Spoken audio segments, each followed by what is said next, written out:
Last time in Genesis. Just because there's wrinkles on the wrapper don't mean the candy ain't sweet. Granny, be careful! They freaked out in here!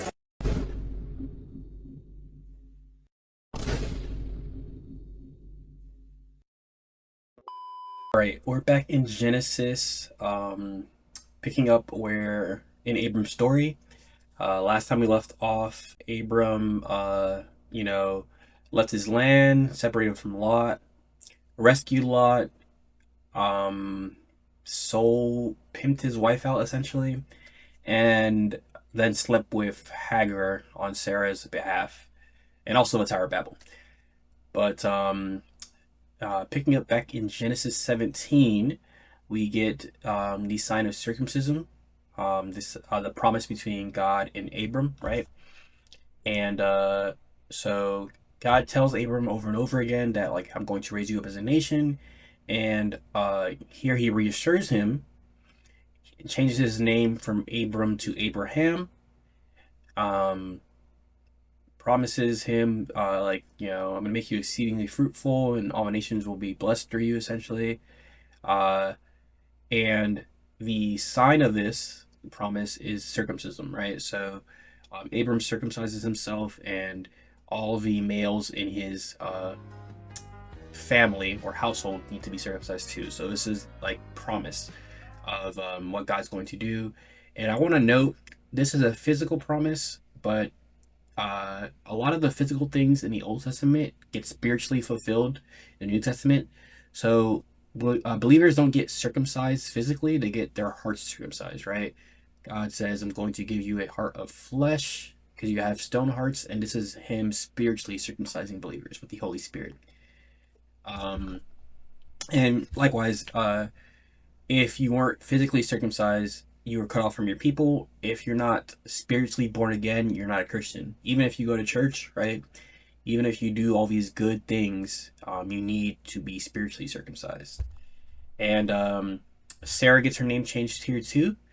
And it goes from Sarai to Sarah. I've been saying the regular names the whole time because the Bible's kind of funny sometimes where their name will change and then they'll get referred to as their own name, kind of like interchangeably. So, yeah. Um, and God says, "Look, I'm going to also make your other son," because when he changing Sarah's name, we get the son Isaac, right, the promised son. Um, and Abram's like, "Look, what about Ishmael, Ishmael, his other son?" And God says, "Look, I'm going to bless him too, just not the same way." Following in chapter 18, we get Abram being talked to by God, Yahweh, right?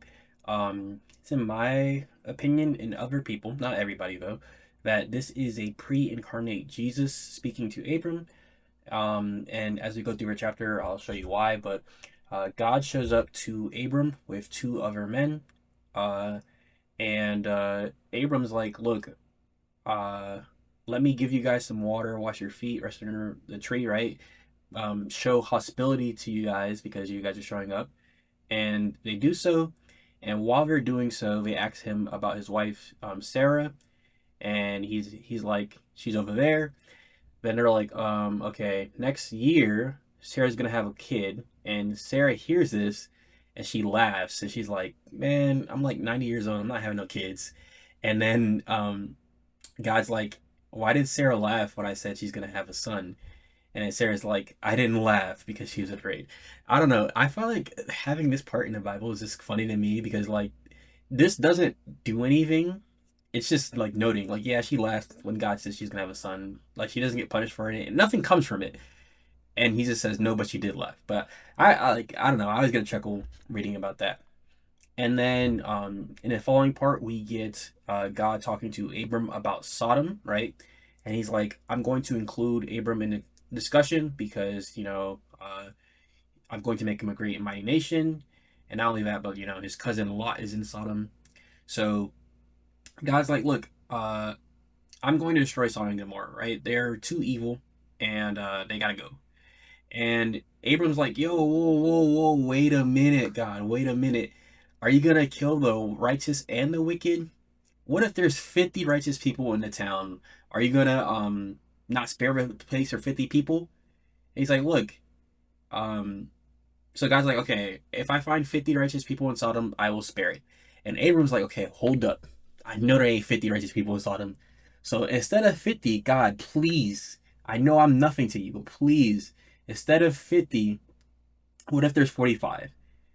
And then he's like, okay, I won't spare. I'll spare it if there's 45. And he keeps going. He says, okay, 40. He says, I'll do it for 40. He's like, God, please don't angry, but what about 30? And he's like, okay, I'll do it for 30. Please, okay, one more time. Can you do it for 20? He said, okay, I'll do it for 20. Then he says, look, one last time, please, God. Can you do 10? And God's okay, I won't destroy it if there's 10. And it's so funny to me because like Abram's trying so hard to bail his cousin Lot out or his nephew. And he's like, look, I'm a righteous man. I make sure that my household, also follows God, right? Abram's servants circumcise themselves with him. Later on, we'll see with Isaac that his servants also believe in God. His wife believes in God.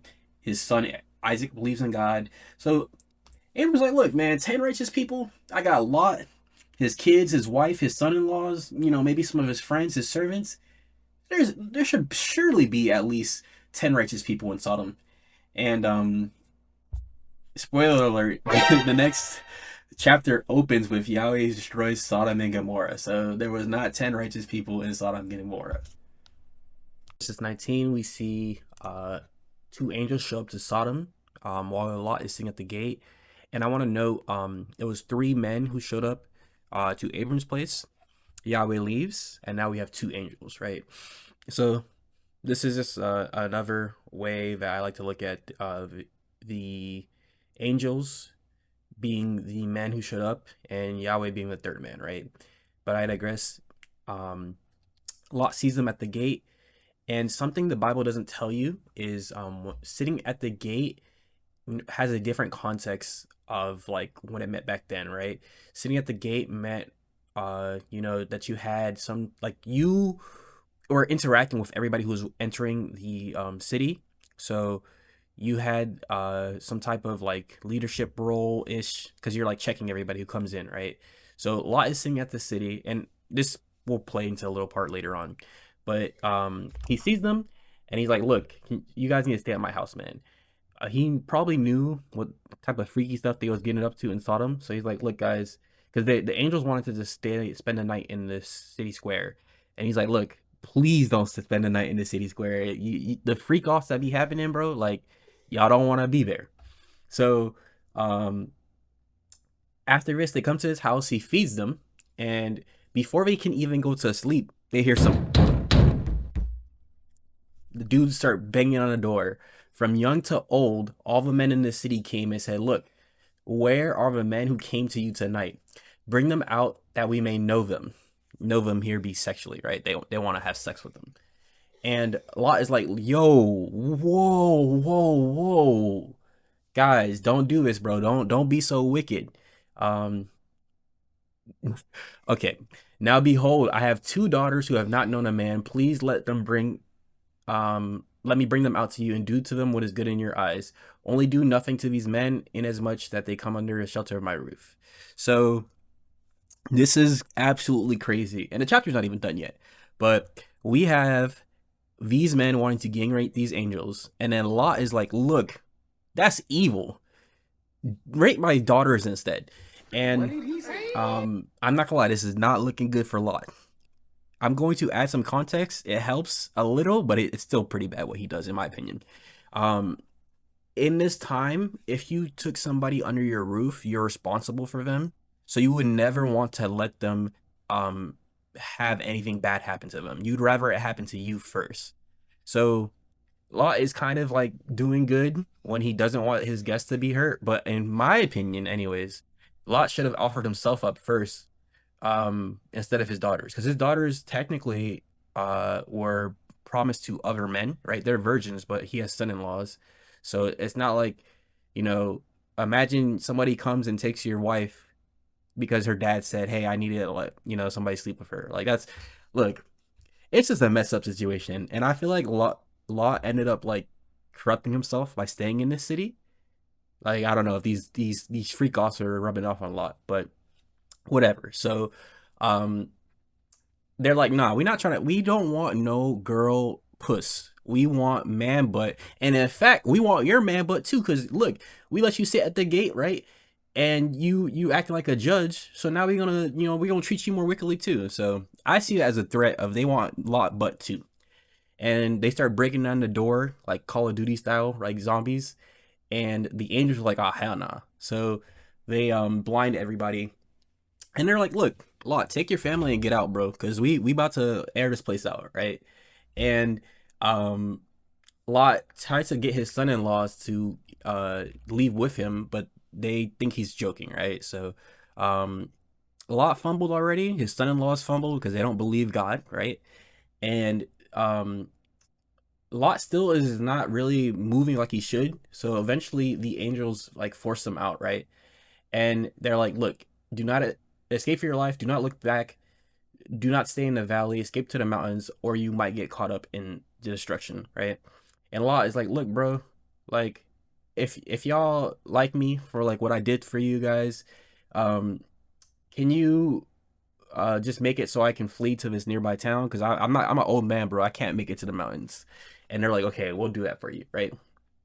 And we'll spare the city that you want to go to." So, Sodom and Gomorrah, apparently there's supposed to be a third city to get destroyed with them, but a lot ends up getting it spared. And the city name was Zor. So, God rains down fire and brimstone to on Sodom and Gomorrah, and Abram comes later, and he sees like all the smoke and stuff, and he's like, "Damn, there really wasn't 10 righteous people, bro. Like I tried a lot. I should have went for 5 maybe. But I'm not gonna lie, considering what just happened, the sequence of events that we just saw, I don't even know if there's 5 righteous people in Sodom and Gomorrah, bro. One at best, and that's Lot. And Lot is a big iffy. And so after that, Lot goes to the mountains. So he goes to the caves because he's afraid to stay in the town. And his daughters think that everybody died. So I guess, their whole world was Sodom and Gomorrah. So um, they're like, since we're the last humans on Earth, we need to get the population back, right? Uh, so they end up getting their dad drunk and sleeping with him to have kids. So, Law, you telling me you got drunk and you didn't feel nothing, bro? Like, okay, my bad, Law. I don't mean to victim blame, but his daughters also don't know God properly because if they knew God, they would know that God can create humans out of a dust. There's no reason to violate your own dad like this. Um, and the firstborn does it, and then the secondborn does it, and they end up having kids off it. One of his sons ends up becoming like his descendants become the Moabites, which is an enemy of the Israelites later on, and the other son becomes the father of the Ammonites, who also become enemies to Israel. So we're seeing the consequences of the whole actions here, right? These whole nations wouldn't exist if Lot kind of just, I mean, if he wasn't even there in the first place, this probably would have happened. But if everybody in this story acted better, we Israel wouldn't have enemies later on. But that's where I'm going to leave it for now. In the next episode, we're going to finish Abraham's story, and then get into Isaac for a little bit. But yeah, thank you guys for watching. Thanks for all the love on my last video. It just exploded out of nowhere. So I'm thinking I might just do more like, I don't know, like tier lists or just random ideas. I have a different idea of a video on like speaking about hell and all that stuff. So yeah, thank you guys for everything. Remember to read your Bible, pray every day, and thanks for watching to the end. Bye. Next time in Genesis. What are you doing? What are you doing? Nothing. Me? Just hanging around.